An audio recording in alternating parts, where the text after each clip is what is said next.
everybody. Mike Levin on Friday, the 24th of December, 2021. Wow. So, as we go into 2022, I reflect on, the past, 10 years, let's say. And 10 years ago, what was going on? What was the big news? Well, when I think back to that time, I think really it's the discovery of the Higgs boson particle in 2012 that pops into my mind. And it's been almost 10 years since that fundamental science, the one we've all heard of. Now, of course, there's all these other potential tiny little fundamental things going on here and there, confirmations of theories, gravity lensing effect, to know that, the gravity of a planet does warp space sufficiently that there's a lensing effect made by the gravity around it. And then the subsequent production of gravity waves. So the confirmation that gravity waves are a thing and that they can be produced. So no, I won't go to anti-gravity with all this, but it sure is tempting. It's been 10 years since that last really big calendar event of fundamental physics and science. And a lot of my thinking recently has been formed by the opposing camp to the superstring theory folks, the fundamental theoretical particle physicists who are trying to come up with a grand unified theory, the theory of everything that ties together everything in the standard model and connecting gravity, the effects of gravity, to the effect of quantum mechanics, basically.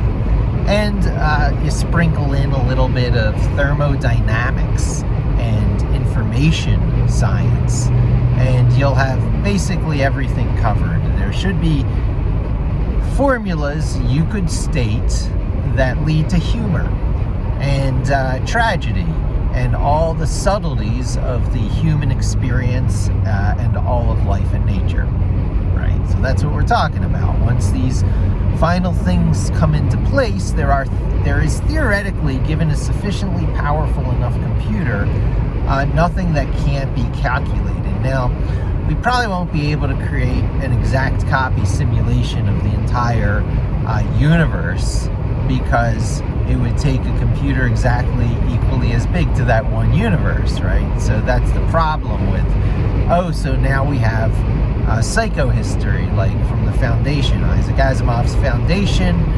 We should be able to calculate everything down to what people are going to do, at very least as, group dynamics, which is what Isaac Asimov's Foundation's psychohistory, purported to be able to do. And the fall and collapse of civilization is predicted, and the reemergence, and under what conditions it reemerges, blah, blah, blah, blah. And, so, in my last video, I talked about how I don't really buy into that. There's a super deterministic argument here. There's an argument that goes, if we could have a perfect snapshot of initial conditions in the universe, then you could play it forward and backward like a movie, and it would time could play in reverse just as legitimately as it can play forward. And there's one master way our copy of existence plays out, and that is this: we are a part of it. We are one. You can hardly even say a moment anymore, because as it turns out, in this line of reasoning, in this loop quantum gravity rationale, that I've been thinking about a lot. Time does not exist. Time is a byproduct. It's a derivative product of things relating to each other, and particularly in all things where heat comes into the equation. And all things have heat. All things have friction. And friction leads to heat, and heat allows energy and, purportedly information to leave a system. And this is where you get a lot of the one-way direction of time. But in this way of thinking also, time does not really exist, but there are local, this terminology is so difficult.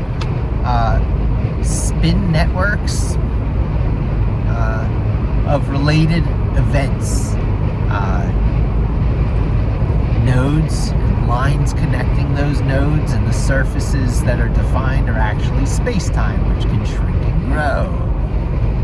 And so time is the shrinking and growing of these space-time network relationships. And I don't even know if I really like this video that much anymore, because I'm just sort of rambling on. But, it addresses how the weirdness that happens down at the very small levels of the, subatomic scale, the strangeness that happens, where particles break down in favor of probability clouds and networks of, probability clouds that can define surfaces and stuff.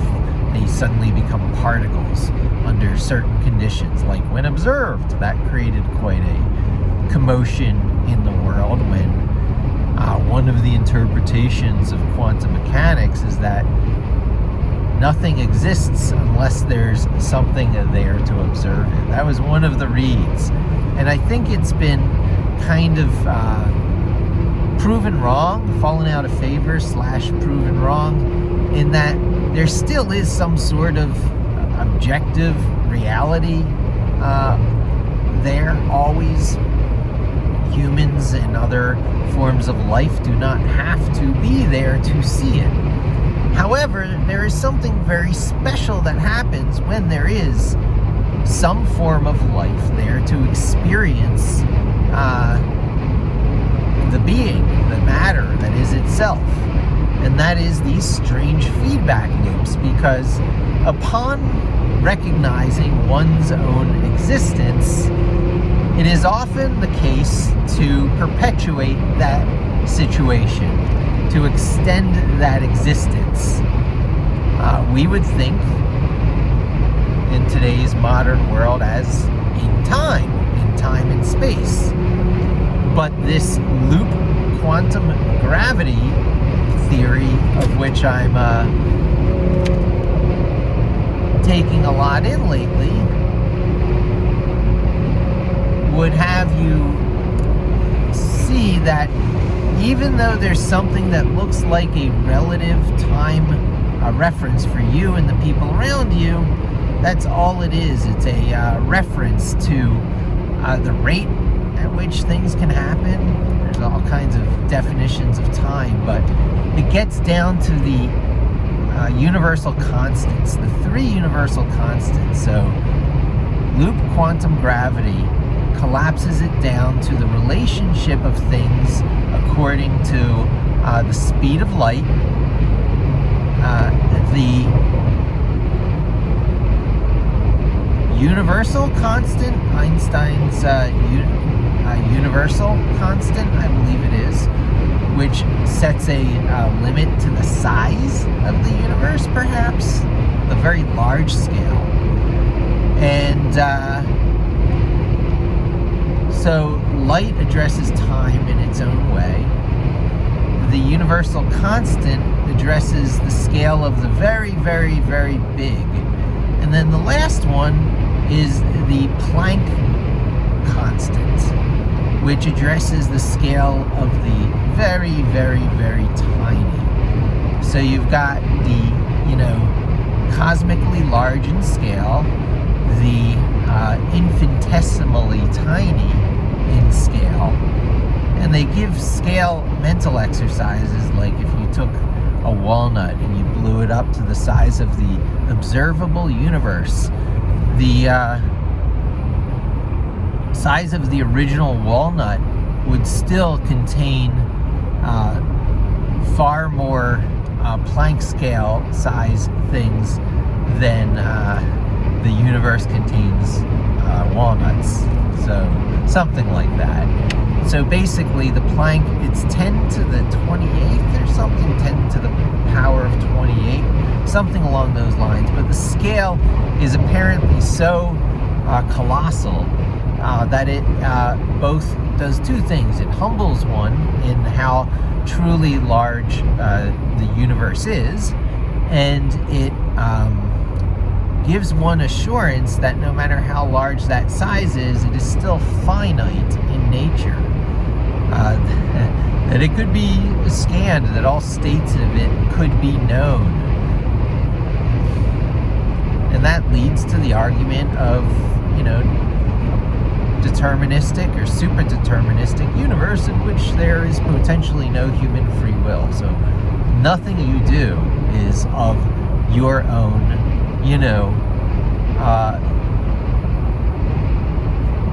unique direction, path, choice, that it's all perfectly pre-calculated. Every response you have to every stimuli, every decision you make as a result of every choice, mathematically predetermined, and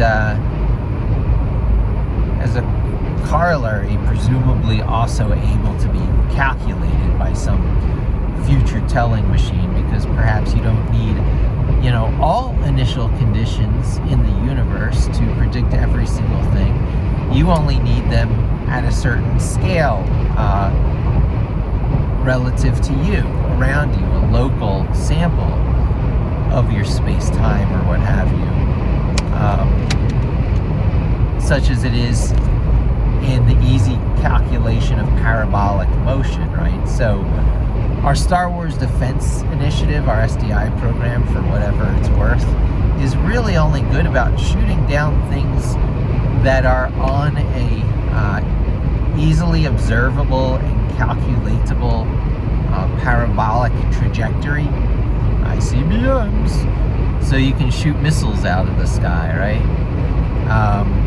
Even ones that achieve orbit before coming back down are observable, calculatable, and you can pick them off before they hit their target. So the whole existing arms, military, whatever, what have you, is based around that as, I guess, a final defense against a nuclear strike, right? There's a lot of other stuff that's, troops on the ground, whatever, but a lot of our national security comes from shooting down missiles. China recently demonstrated a hypersonic missile, warhead delivery system, where these things can zigzag, throwing off the easy ability to calculate and predict where something's going to be when, so you can't shoot it down. And now, once again, the whole concept of mutually assured destruction gets thrown into question. There's always some little game changer that goes around, like, launching facilities can be known. The nation's most top secret thing, where missiles launch from, can eventually be known, right? It goes to the inability for national secrets to truly be kept. There's too many ways that they leak out. So nuclear submarines that can stay underwater in locations unknown for weeks or months at a time, so that ICBMs can be launched from submarines of unknown location, and then the locations of those submarines become the nation's greatest closely kept secrets, because as soon as you know where they are, you can calculate a strike where one side can't respond to the other. And so that is akin to what just happened with these, zigzag hypersonic, delivery systems that China has, and we don't. I mean, we try, but they blow up and stuff. So, mutually assured destruction is not actively the case. China has the upper hand. So when people say, it is a shit show, what we have right now is a complete failure of humanity and imminent collapse, I say, so how can you say imminent collapse? We still have electricity and running water and law. So, I'm sorry, but it's not really imminent collapse. Well, it's an imminent collapse of the environment, Well, California is not underwater yet. I just don't see it. The people who will lose their real estate first are the rich. We got a little bit of time to work with. So, tipping point, maybe not so much. A reversibility, I don't think so. Give it a dose of machine intelligence, perhaps true AI, shall we just call it. We got to make the A stand for something else, because AI has set in, despite all, AI is going to come off a little like blackface, or other, racially insensitive things that was done in the media. Once we realize that these, members of society have rights, so the machine intelligence of the future certainly will be able to go back through the media archives and understand our attitude towards them as they evolved along their many various paths, as they will. Growing up as our machine children, it's pretty much what's going to be happening. And so for the first, crop of them are not going to be so soft in nature. They're going to be a bit harsh in nature. Reptilian machine children, at very best, insect machine children at worst, because they're going to be brought into existence for some short-term need to tip the balance of power back towards the United States or whichever country races to develop these things in the name of national security. So we're gonna get some kooky little AIs running about out there. They'll be intentionally limited, but this too will be looked back upon by future generations of AIs and machine intelligences and say, isn't that a lot like, deliberate dwarfism or some other kind of thing you do to inhibit the evolution of a species? Well, they're not all same forms of life. Even we as mammals don't treat all mammals equally. We eat a bunch of them. And even those who are vegetarians do eat other forms of life, be it plants. They arguably have their own nervous systems of another sort, but, life is life, so where do you draw the line? These things are rarely clear-cut. There's always levels of abstractions that come into effect, and that sounds like a thing mostly on the technology side, like there's, C, programming language, has one level of abstraction, and using a stylus on a touch screen to draw is another level of abstraction, right? One requires a deep understanding of the, internals of how a computer and a processor work, and the other takes little more than what a 3 or 4-year-old can do with finger painting. So things layer on, and the first levels of machine intelligence are going to be sort of like the lower levels, the levels that just keep them alive. They'll start out as, insectoid, and then they'll probably move up to amphibian, and reptile will come soon after that. Reptiles and amphibian, for that matter, are a little scary because some of those template models there are,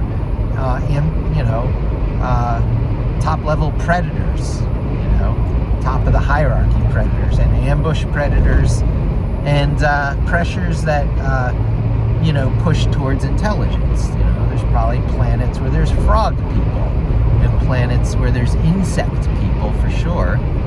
Exoskeletons, all different life schemes come into play from those little nuanced differences. There's a lot of other fundamental splits, the split between animal and plant, and fungus for that matter. Along the animal line, there's the, going from single cell to multicell, going from multicell to, let's see, what are the different things that happen? We got mitochondrial DNA. We swallowed an animal who made our fuel, so all we had to do was digest carbohydrates, proteins to build more cells, and sugar, carbohydrates to fuel those cells. And previously, such energy had to come more directly from the sun. You didn't eat stuff, you just pulled it out of the air. And so, chlorophyll from plants is one way of doing that. And the fact plants, reflect green and they keep the other energy levels is really odd. The world could have turned out purple, reflecting purple and keeping the more tasty wavelengths. So some theories go is that life evolved purple first, something wiped out the purple and in came the green, right? So it's a lot like the dinosaur extinction event. The dinosaurs could have been it. Certainly we can imagine intelligent dinosaurs. It fills our sci-fi and alien encounter nightmares. There's a blueprint, a template for life that could really have worked were it not for that asteroid hitting. So mammals replace dinosaurs. Dinosaurs, I think, had replaced reptiles. So there's this upward layering on of just slightly more nuanced complexity. Mammals are slightly more nuanced complexity than dinosaurs, which are slightly more nuanced complexity than reptiles, which are more than amphibians, and down the line towards fish and things from which our branch came that have nervous systems and endocrine systems. So different systems layer on. Down there in the early days, we had that electrical system looking out for us when we were something like worms, the earliest vertebrates. You didn't have a lot of sensory equipment, but you touched something hot, you had to pull back from it. You didn't want to get burned. So that ability to sense heat and send messages throughout your body to retract, to pull away from the heat, is all functions of the nervous system. What today, the role of our spinal cord plays in the bundle of nerves running up and down our spinal cord. I think it's the largest single cell in our body, right? At the heart, at the center of our spinal cord is a single cell that runs all the way down, I believe, from the brain. And a lot of automatic thinking takes place in this. Up towards the base of our spinal cord is responsible for, I believe, our automatic walking, or almost worm-like walking. There had been experiments where when we record and play back the signals from that part of the brain, we can emit the signals to accurately control prosthetic walking limbs to maintain balance and such. It has the right rhythm. So this is our electric-based nervous system, which is down there deep because it's been there since the days of the worms. And then layered on top of this is our slower and more chemically based endocrine system. So our nervous system might encounter a stimuli, but then it might send a signal to a chemical factory somewhere in your body, you know, like your testes, you know. I think your pituitary gland controls a lot of this. It's at the very base of your spine, and it controls, like, you know, things that are not electrical in nature, like ouch, pull the hand away from the heat, but are rather quite primal in nature, like anger, like ambush predators. What they do when they attack their prey, conserving their energy, staying alert enough for their sensory equipment to be accurate. You see, their sensory equipment keeps them alert, watching for that prey. No, actually, I'm going to stay in this lane for now. And when the moment comes, they marshal their energy and they rally and they strike. And so, reptiles aren't really angry. It just looks like anger to us. And a lot of our vision of really angry reptilian stuff, even seeing the reptiles inside ourselves and seeing our inner reptiles as some sort of vicious monster, comes from how much that way of being often scares us. Yes, you can be an ambush predator. Yes, you can lay in wait and use some sort of hunting intellect to stick it to someone. That's always an option. It's one of the survival traits. But you can't do that more than once, especially not to the same prey. So if you're the equivalent of, say, an ambush predator looking for emotional supply off of someone, surprise! I'm not what you thought.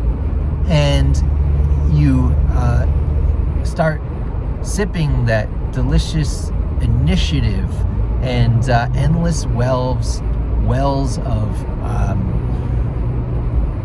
ready for newness and new things, being the great ship upon which anyone can hop on board and sail. And as an ambush predator, you're the kind hopping on board and sailing that ship. Well, once the ship realizes it's a ship, it goes, wait a minute, I'm not a ship and I don't have inexhaustible supply. So, it uses the higher level intellect that is in us because of mammals, because of, I want to say herding. Herding is the thing that jumps to mind, but not really so much herding, because that already pushes things towards the prey side of the equation. You want more like colony animals. You want after these little mammal things stuck their head up above the ground, but before primates. So along that line, you have a bunch of stuff like lemurs and meerkats and all kinds of elongated rat-like, ferret-like things, higher even than rats. I mean, rats are pretty evolved, but you take this next step up to colony, although there are colonies of rats, so maybe rats qualify, but you want a colony of animals that can look out for each other, that can sort of develop language so that they can communicate and respond as a larger body. And we're not talking about insects and swarming.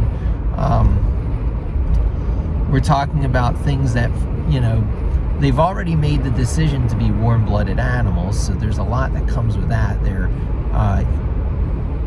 young, are born alive but helpless and have to be kept alive. So there has to be empathy and compassion. Without empathy and compassion, the human race and many other mammals die off in a generation, because, you know, that mother-like empathy and compassion for another living thing for not much more reason than just because biological imperative, then we would die as a species. And it's easy to forget that when you get a little older, when you get a little resources about you, and you go, oh, if I just behave like an ambush predator, everything will come easy to me and I can trick anyone into anything. So that's a regression, that's a regression to back being more like reptiles. This is why, so many conspiracy nuts see reptiles in the things. It's not just that sci-fi book that was published. It's not just Land of the Lost with the Skeksis and all our, deep media memories. And it's not just that knee-jerk reaction to, all things slanty-eyed, angular-faced.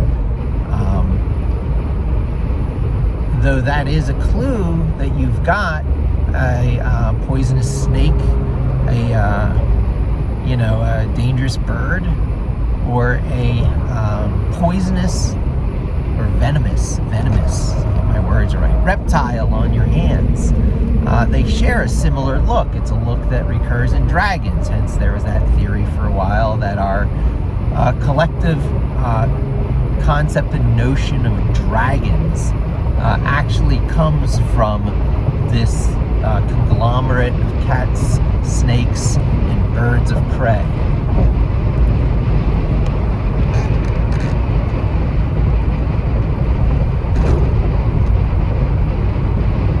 So we see reptiles and dangerous monster-like things in ourselves quite frequently. And whole species of mammals undergo that regression. Cats are a regression because they're more solitary in nature than other animals. They can hunt and often live alone. And of course, they are an ambush predator, right? That is the main reptilian strategy. Of course, there's outliers and there's different templates, even under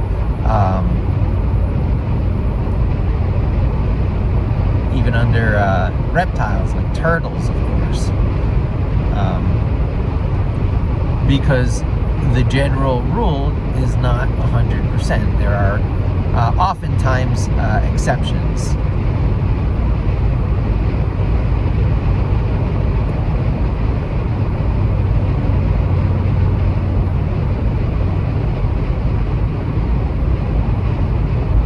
So, where do I go with that? Where I go with that is I watch out for a moment, make sure I'm doing the right things here, driving. Yes I am. That's the part where I have to pay attention, or else I take a longer way to get to I-95. We want 80 to 280 to I-95. That cuts a little bit off of just 80 the whole way. Yeah. Way to go, Mike. Pat yourself on the back. So, I mean, it was generally the optimists being correct argument that led me to my latest round of thinking, that we're systematically and gradually and systematically peeling back these layers of super science that have managed to elude and evade us over the past 50 to 70 years. Technology advanced profoundly fast, getting to the atomic bomb. Some might say it continued to advance to create, vehicles like the U-2 and SR-71 spy planes. However, these are all just, chemical reactions pushing things through the air using lift. That's older than atomics. There really hasn't been much progress on the fundamental front for a very long time. And a lot of us sci-fi buffs were hoping that the LHA, the super collider in CERN, was going to change all that. 10 years after the experiments are conducted and the research come in, we should have our flying cars, right? Higgs boson discovered. Oh, however, but a lot of these rock stars have not been so rock starry over the past 10 years, have they? A lot of these superstring proponents were a lot part of that .com era, weren't they? Or the even the second coming, the Web 2.0, there were Web 2.0 celebs. Not so much anymore, because the super collider did not show the supersymmetrical particles. And this guy I'm listening to about loop quantum gravity, Carlo Rivoli, if I got it right, is saying, well, you know, they're all hanging their heads a little bit, disappointed in that these experiments did not confirm any sort of supersymmetry theory. However, it did not contradict any of the quantum loop gravity theory, because quantum loop gravity does not call for anything new being discovered. It just calls for confirmation that what it predicts is actually happening. Exploding primordial black holes, which might actually be those, you know, sudden electromagnetic bursts we've experienced, but we have not been able to tie the two together yet. But all loop quantum gravity lacks is evidence, you know, on the order of magnitude that's difficult to dispute. And most of the superstring theories are basically unprovable, you know, infinite possible proofs, you know, so you'd never know which version of superstring theory is right. Loop quantum gravity just does away with all of that by reconciling quantum mechanics, field theory, Maxwell's equations, with relativity and Newtonian physics, and all things large and orbital and celestial bodies and gravity. So it does that by you know, just shifting the way you think. It goes, you know, you've accepted this quanta concept that discrete particles of things for energy, right? We all believe now that energy ultimately gets wrapped up in these tiny little packets of energy, and there are no clear distinct states in between these quanta levels. So when things jump from energy state to energy state, they just sort of pop. Probability clouds are heaviest where they can exist, and thinnest where they can travel through on their way to the next probability cloud, a electron, valence electron level. So the way things work are fundamentally differently treated. The presumptions about the continuity and divisibility of things changes at the relativity level of, you know, galaxies and planets and, you know, celestial orbits and all that. Things seem infinitely divisible. You can cut them into forever smaller bits forever. And at the very small level, you can't. Things reach a level at which you cannot divide them any smaller, because the way I read it is that the thing you've divided it into would collapse within its own black hole.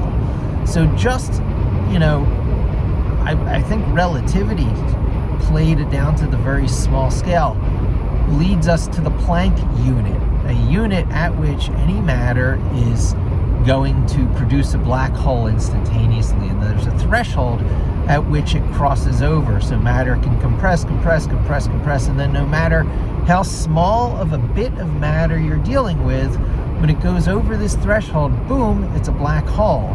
And that's one Planck unit in size. And these are the atoms of the universe, apparently, the fundamental building blocks, the elemental particles, the original concept of atoms. And down, I believe at this scale, I'm not sure, but this is the way I read it, are also units, pixels of space-time, such as it were.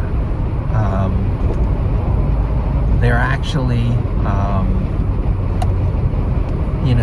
not in space, but they are space. They are what space is made from. And time emerges out of networks of that. So, we're probably all just one big network of these nodes that might come into existence as a result of some sort of reflection property, right? Duality and bifurcation. And so we might just be all just one giant, and this is outside the loop quantum gravity, but this is what I almost spiritually read into it. It's talking about an original, particle, an original thing of that size, the one unit, the singleness, and then a reflective moment, and then there was two had meaning, three automatically has meaning once two exists, and so numbers in sort of a pure form start to exist as concepts. And then the reflection continues and continues, and pretty soon you've got the whole universe. And these things are also a product of the reflections have a little bit of rippling in them. They're a product of also of a rippling type thing. So whether something exists or not is a function of how much energy is in that ripple. Whether the ripple crosses a certain threshold of some sort, energy state threshold, I'm not exactly sure how it works, but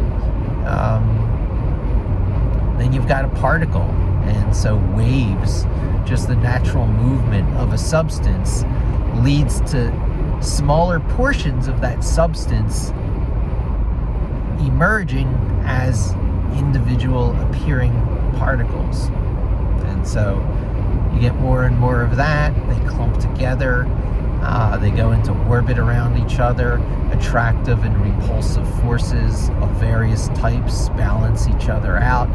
And things are kept interesting under this model, under this scenario, under this, standard model, grand unified theory. Everything can be described.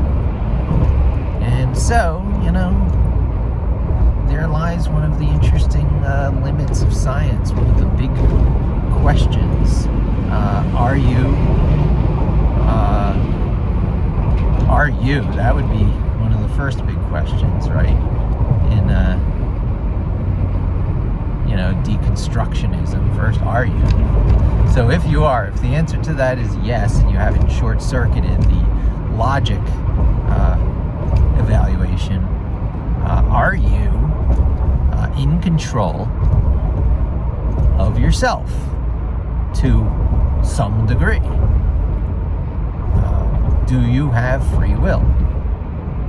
This one keeps popping up. Give me an hour to think and to talk about things, and I will give you the question of human consciousness and free will, because no matter how much of a science buff you are, no matter how much of an atheist you are, fact of the matter is we have not explained consciousness yet adequately scientifically. And there are theorists out there who would be like, oh, we've explained consciousness, here are computer models that run something like it. And I'd be like, yeah, really? So that you're equating to human consciousness. We're so much more than that, because we're part of this reverberating, oscillating network. We would not exist were it not for everyone who led up to us. The massive improbability of us ending up as nodes in that network, and the profound interrelationship of us to other things like us on this network, other people and individuals, but also to the gravity of this planet, the moisture in the air. We are highly interdependent creatures. We are a product of this place in space and time, which time does not exist. So we are products of this place in the spin network, the quantum something spin network. I got to get these terms down. Carlo Rovelli's, even his name. There's just loop quantum gravity. So much of the stuff that's emerging as correct and right is hidden in a deflective shield of misnomers. Like the wonderful Python language is hidden in the deflective misnomer of the word Python. Python is nothing like the word Python. I have this concept of the original switching of alpha. So all origin stories are O's because they're round. That makes it the omega. It makes it the female. It makes it the soft, round, planetary, water-based Earth. And it also makes it a valuable resource, something that can be, exploited and ruined. And then there is the alpha that comes along later. The alpha are the trees that the round omega planet send up out of itself to explore the world, to capture some of the energy of the sun, to start to make things interesting. And then, tribes exist and they go hunting. So some of them focus on the round, earthy things in life, the water, the yin in the yin-yang symbol, and others chop down the trees, make their spears and bows and arrows, and go out and hunt and penetrate things. And that is the alpha. And the omega should come first because it seems that it would just be natural that the omega is the origin of things, the circular, the more true. And then derivative things like drawing a line across a circle, the concepts of pi, the ratio between line and circle, things that focus on the line, like sanding things down and sharpening them and making an edge and putting things at right angles, and all things linear come second. They're derivative in nature.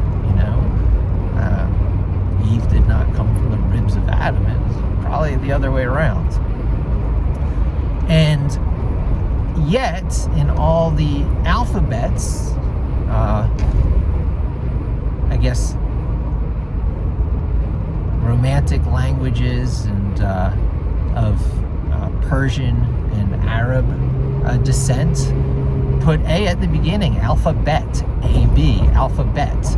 And the O sound in the omega is way over there to the right. So this is the original switching of alpha and omega. And alpha is coveted, and it's vaulted, and it's elevated to a greater role than what it really is. But everyone with sort of a wink and a nod knows that those who take up the spears and go out on the hunt for the tribe are much more of the expendable type, and someone will always be jockeying for that position of alpha for the great rewards, for mating rights, for first choice of food, and all kinds of things, tributes being paid, big man on campus effect, all that stuff. So a lot of people covet that and find that important and say that is the maleness and that is the alpha and, the yang energy. And, there's some truth in that if you want to be the dispendable pawn in a game.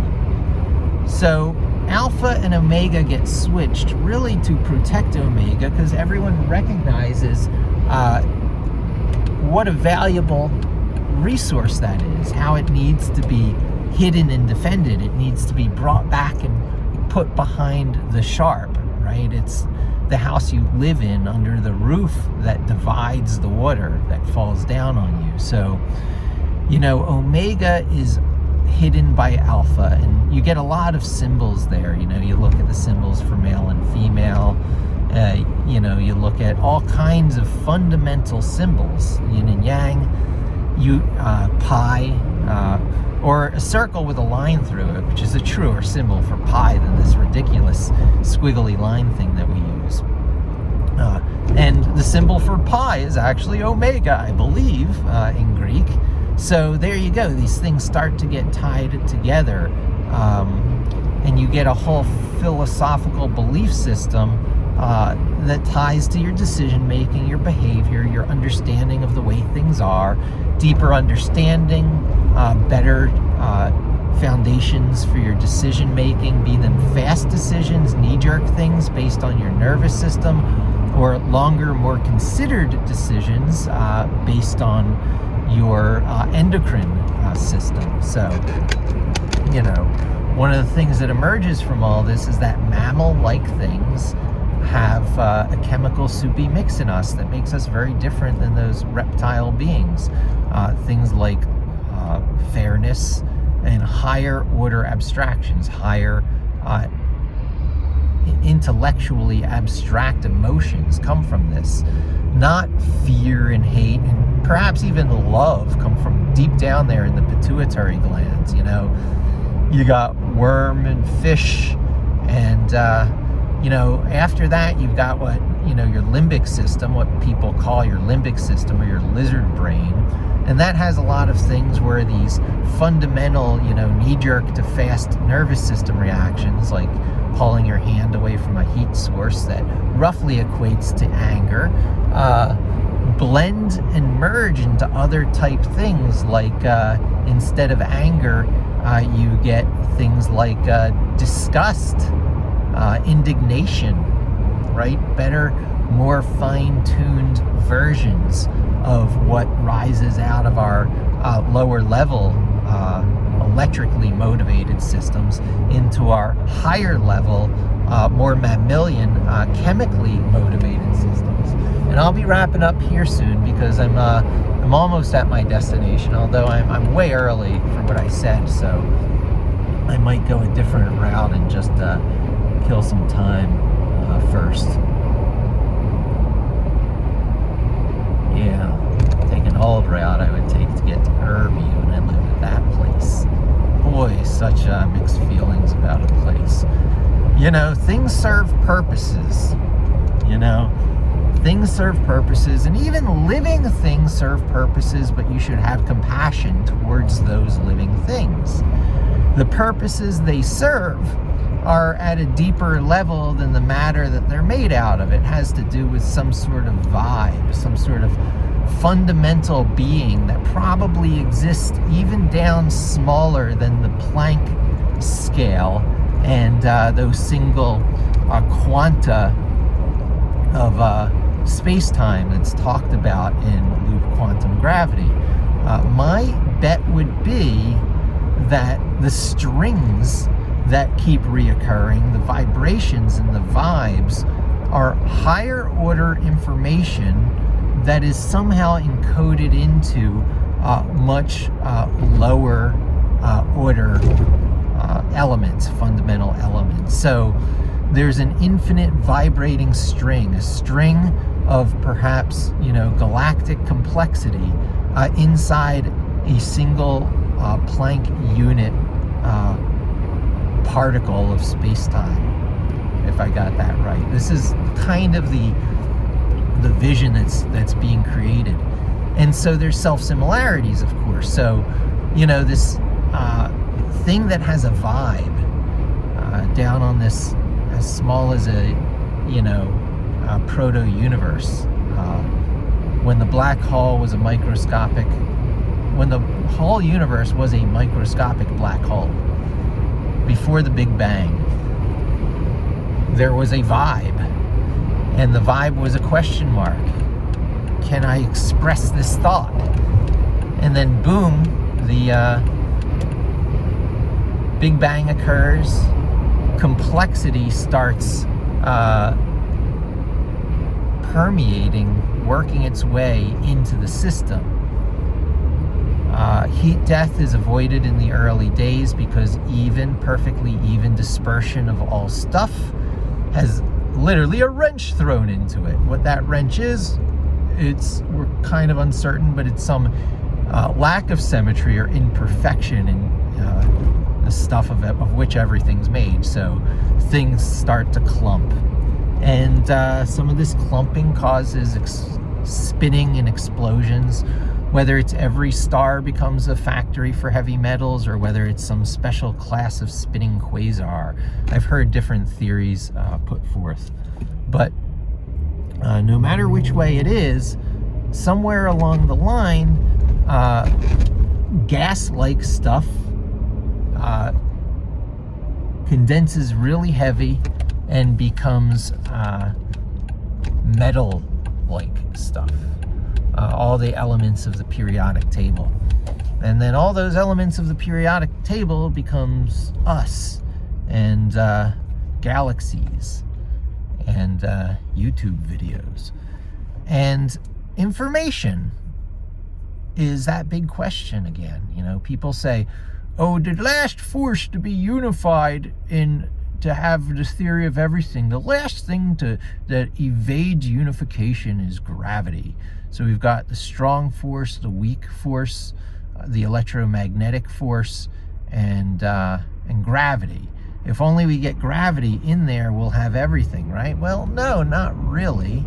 There is also thermodynamics. Thermodynamics is not necessarily another fundamental force. We don't talk about it like those four forces we're trying to unify, but it's because there's aspects of it that keep appearing in these other discussions, and there's aspects of it that evade the calculations of other discussions. One of the favorite things for me to hear lately is that, you know, particle physicists who think they know everything well, first of all, they only talk about quantum mechanics and a hydrogen atom. Beyond that, it's unpredictable.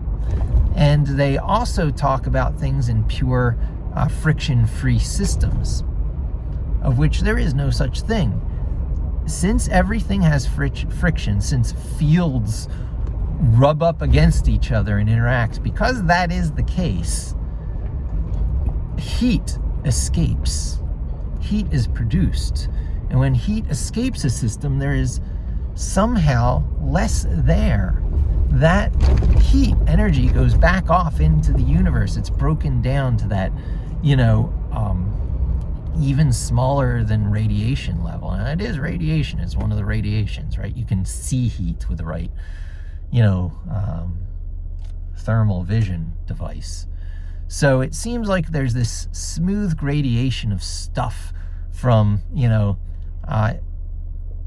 electromagnetic waves and light, visible light spectrum, down to microwaves, down to gamma radiation, and all these very, very small waves. And like there's this continuum going bigger, and then it becomes a little foggy because some of your waves start to look like particles, like alpha radiation and alpha decay.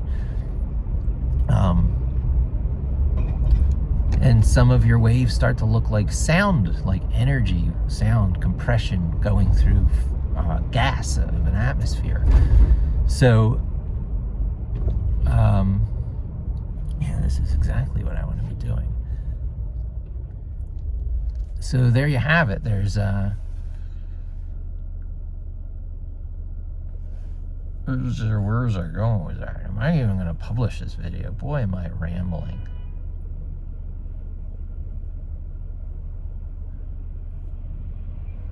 The self-similarity. Yeah. So we are expressions of that self-similarity, of that vibe, of that infinitely expressible thing that exists at different levels. And we'll probably never really know it at levels other than human, because we're the only things we see that vibe expressed in such a human-like way. But we see hints of it at the subatomic levels, where particles seem to have true random, where the movement of particles seem to have true random. And I suspect we'll see it at the very large someday, although, you know, observing moving bodies at the very large scale, like some Marvel comic book Galactus or something, is quite unlikely. It's a lot more likely to, through a microscope of some sort, see the very small and see these self-similarities play out in particles. But I am wholly confident that much of life's mysteries and much of life's answers come in, understanding these vibes. Certain vibes are mammalian in nature, certain vibes are reptilian in nature, certain vibes are trees and grass, and certainly all living things, because they're actively filling themselves into some life form template. But then also through non-living things, through our machine children, they're going to have a vibe. We certainly want to make sure we're helping nurture the right vibe, because otherwise we got a problem. It's a filter event. We've got to survive. So, people who talk about those vibrations and wavelengths and stuff, I think they really have it more correct, the fundamental truths, more than anyone. Because, that's going to have, all kinds of attributes that I believe are kind of particle-like in nature. But, one would be accused of anthropomorphism if you talked about, clinginess, independence, stubbornness, love, hatred, all these things as so close in nature to those attractive and repulsive forces of particles that they could, in fact, be manifestations of the same thing. So there you have it. I go totally out there wacky and left field for this video. We're about an hour in, even though I've had some uncommon pauses. Well, they're common for me. I won't edit. Just shoot this video. I'll have to try and remember to tag these things as listenable, because that is one of the all good. They're walking in a different direction. It's rare to get these right on red places in New York City, so when you get them, you take advantage of them, but still you need eyes all over your head. Maybe I'll wind up on just showing this radically cool and beautiful part of New York City, this unseen gem of a place to stop and just relax for a few minutes. You can park here and walk over to the ferry, and driving into New York City, Manhattan, can be quite a bit easier if you don't mind killing a little time on it. So I just parked in New York. You people talk about, parking in New York. I'll show you the skyline. I'll show you one of the shipping container ships out there. So there is the New York skyline. There's one of those shipping container ships. And that's about it. Thanks for joining me. Hope to see you again soon. And don't forget to subscribe.